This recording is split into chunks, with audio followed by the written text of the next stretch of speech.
मैं हमेशा अपने सपनों और मेहनत पर विश्वास करती थी। जब मुझे मुंबई की एक बड़ी कंपनी में नौकरी मिली, तो मैं खुशी से झूम उठी। यह वही अवसर था जिसका मैं हमेशा इंतजार कर रही थी। मेरे माता-पिता ने भी मुझे आशीर्वाद दिया, कहते हुए कि यह मेरी मेहनत का फल है। शुरुआत में सब कुछ सामान्य और उत्साहपूर्ण लगा। मेरे सहकर्मी मददगार और सहयोगी थे और मैं हर दिन काम को लेकर उत्साहित रहती थी।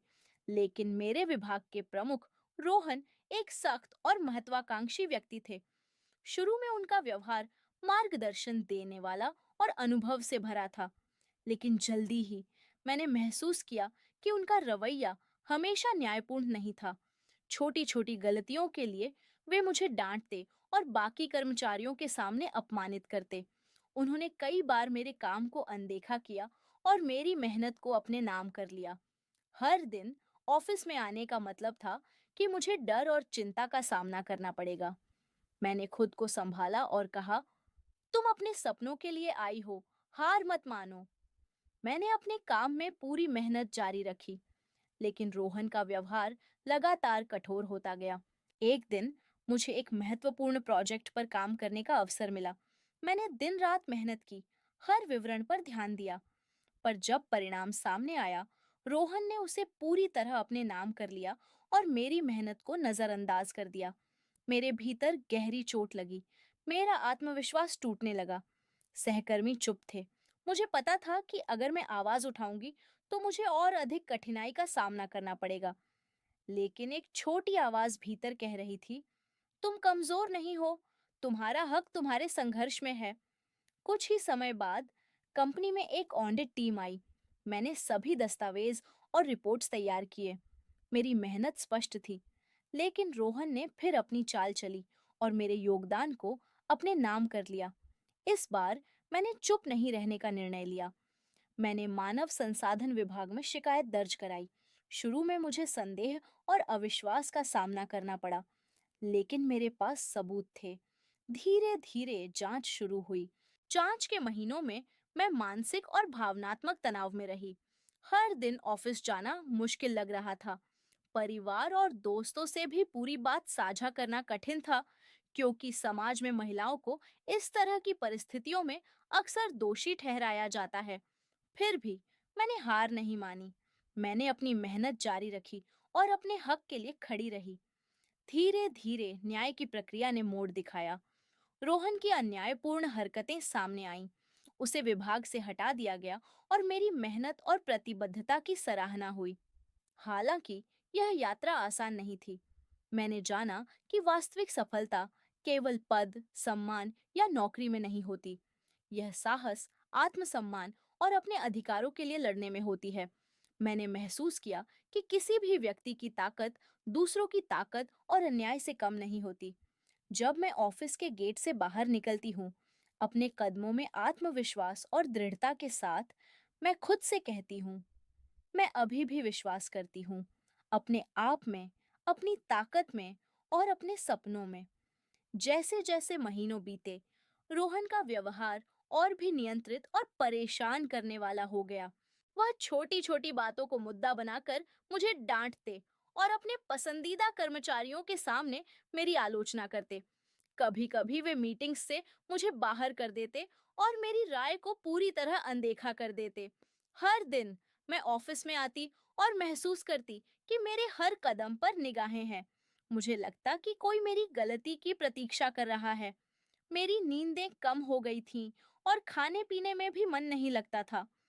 मेरे मन में सवाल उठने लगे, क्या मैं इस माहौल में टिक पाऊंगी? क्या मेरी मेहनत का कोई मूल्य है? लेकिन भीतर की आवाज कह रही थी, तुम कमजोर नहीं हो, अपने आत्मसम्मान के लिए खड़ी रहो। एक दिन कंपनी में एक बहुत महत्वपूर्ण प्रेजेंटेशन था। मैंने पूरी रात तैयारी की। मेरे स्लाइड्स, डेटा और सुझाव सब परफेक्ट थे। जब समय आया, तो रोहन ने मेरे प्रयासों को अनदेखा कर दिया और प्रेजेंटेशन को अपने तरीके से प्रस्तुत किया। सभी प्रशंसा उसके नाम गई। मेरे चेहरे पर शर्म और दुख का भाव था, लेकिन मैंने बाहर से शांत रहने की कोशिश की। मेरे सहकर्मी चुप थे।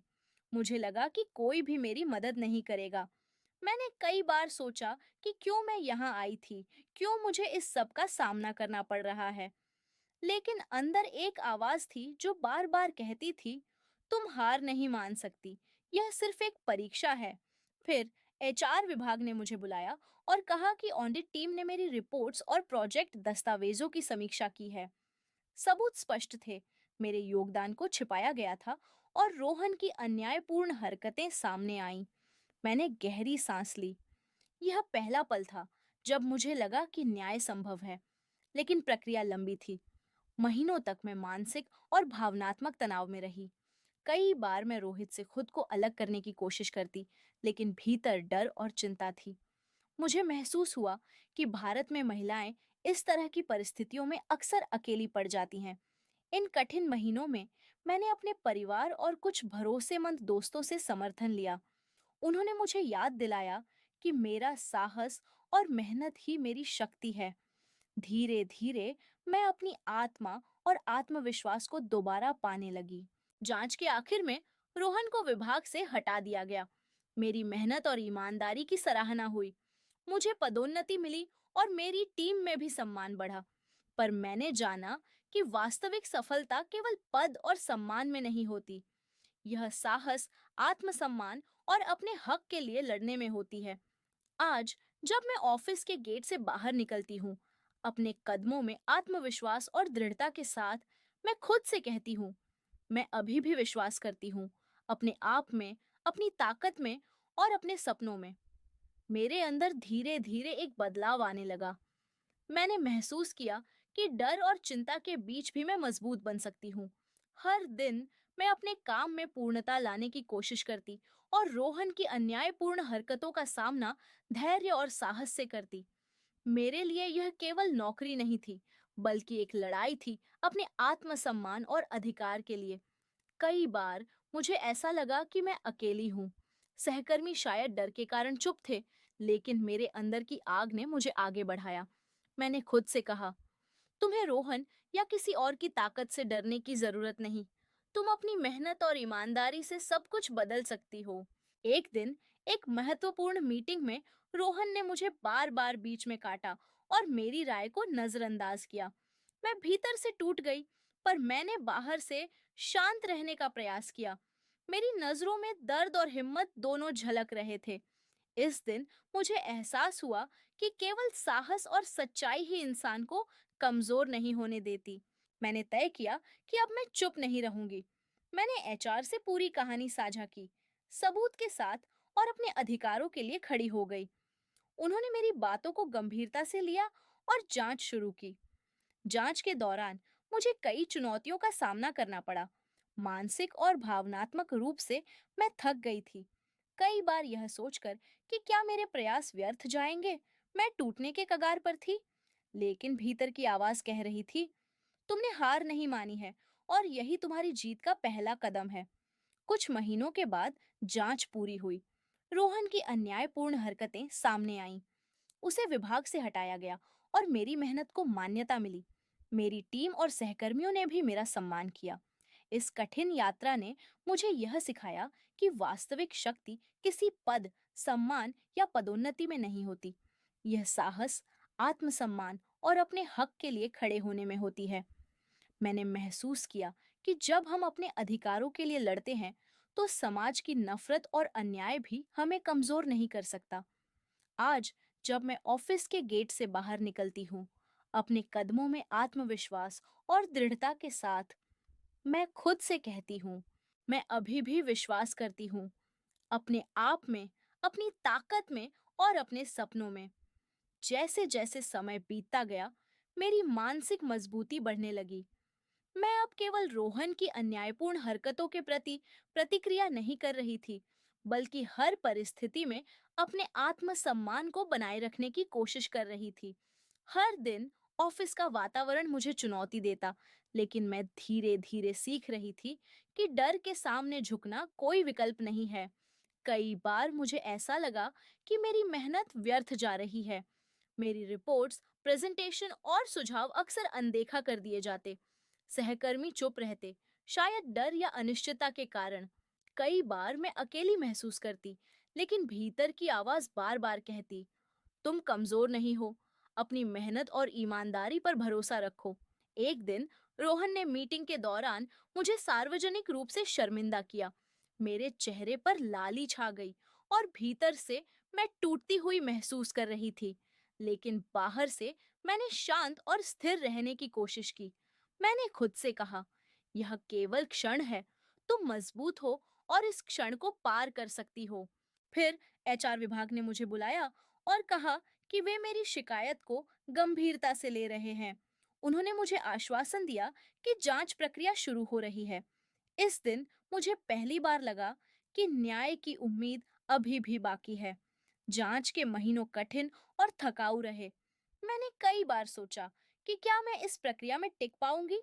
कई रातें बेनींद रहीं और कई बार मन में डर और उदासी ने जगह बनाई।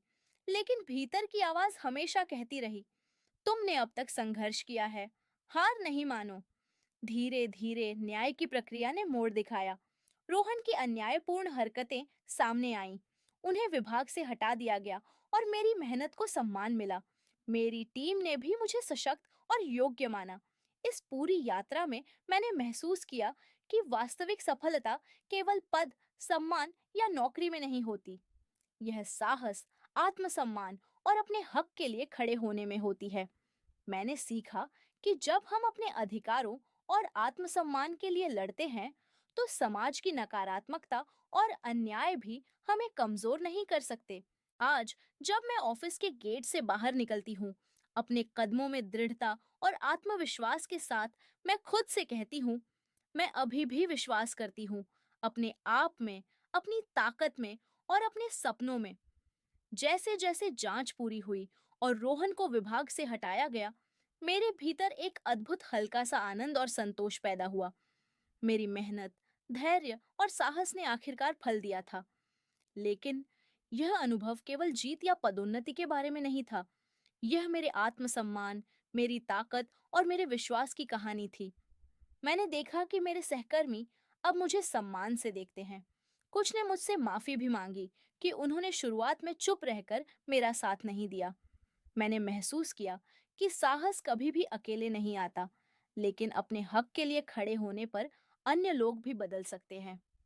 इस पूरी यात्रा ने मुझे यह सिखाया कि जीवन में कठिनाइयां और अन्याय आएंगे, लेकिन अगर हम अपने आत्मसम्मान और विश्वास को नहीं खोते, तो हर चुनौती हमें मजबूत बनाती है। मैंने जाना कि वास्तविक शक्ति केवल नौकरी या पद में नहीं, बल्कि अपने भीतर की दृढ़ता और आत्मविश्वास में होती है। आज जब मैं ऑफिस के गेट से बाहर निकलती हूँ, अपने कदमों में आत्मविश्वास और आत्मसम्मान के साथ मैं खुद से कहती हूँ, मैं अभी भी विश्वास करती हूँ, अपने आप में, अपनी ताकत में और अपने सपनों में। यह अंतिम क्षण मेरे लिए केवल जीत का प्रतीक नहीं था, बल्कि आत्मविश्वास और आशा का जन्म था, जो मुझे जीवन के हर मोड़ पर प्रेरित करेगा।